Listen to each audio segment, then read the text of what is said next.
going to get into some film now, look at your team. Some of the stuff you run obviously going to involve Nikola quite a bit. We'll let this first one just play all the way through so we can both watch it.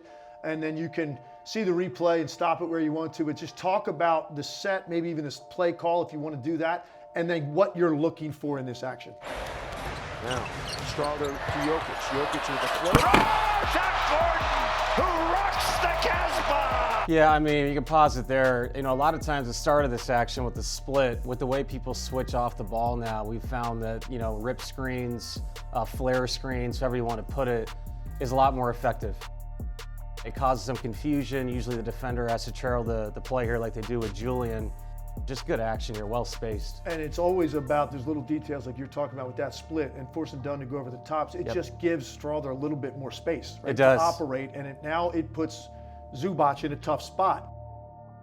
Yes. Because Dunn is late getting around that screen. And the great thing about this is obviously this man in the pocket is arguably, in the short roll, arguably the greatest ever. I mean, seriously. The floater, the percentage he shoots at it, and a guy that's known how to play with him for all these years is Aaron Gordon. So he's spaced correctly here, but we got to read Batum on this play. Go ahead and play it. And pause it there. I mean, just Aaron just reading the game. Batum, he's not fully committed to Nikola, but his eyes are on him. And that's one of the things is it's not just about commitment to the offensive player, it's reading to the back of your defender's head and his numbers. That's a great cut here by Aaron, and oh my God, he's very athletic. And I want to talk about, freeze it right there. You can see Nicholas Batum, like you said, he knew Aaron Gordon was over there. Yeah, he actually points at him and he's not there anymore. So is that just a read on Aaron's part that he saw that Batum was sort of out of position, turned his head? Because he has the option to stay there for the three in the corner as well? Yeah, and like I think the teaching point really is, it's not, like I said, it's not commitment, it's actually the position of your defender and where his eyes are. You know, wherever someone's eyes are, that tells you what the play should be for you.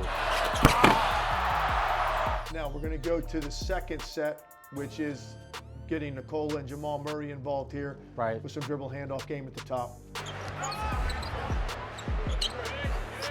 Now Jokić, 6 on the clock, give it to Murray. Murray's got the matchup, no, give it to Jokić. Jokić spins in, he knows the clock, clinging after, and it goes in anyway. And just at the start here, you can see, you're looking at these two guys up here, but really the three most important people are down here. We just want flat spacing. We want Sharp here, the nearest defender, to have to make a decision if he's going to actually be part of this play or not. Go ahead and play it. And the second part of this is, what do they want to do? You can see the patience with Jamal. He can back cut there. If they decide to switch like they do here, obviously we can go to the big fella from there. You mentioned the three guys on the baseline. I find it interesting. All those guys are so deep and so flat. Is that because then Nikola doesn't have to worry about anybody coming into his lap from the top, basically? Once he gets the ball in this mismatch, he kind of knows that he can operate without anybody really coming from the top side and give him additional pressure. And I think for those two guys up there, they want to be able to read these three defenders. And the further away they are, the more of a commitment it is to come and help. Pause it here. They were cross-matching here. You can see Klingon coming. But if he's going to come, you know Nikola, if he doesn't score here, he's going to make the right play. And Christian's available here. If Julian's guy came, Julian could be even flatter to the corner here. If Jalen's guy steps up, he can play in the dunker and find himself something at the rim. So it's basic stuff, but as we all know, spacing matters, man.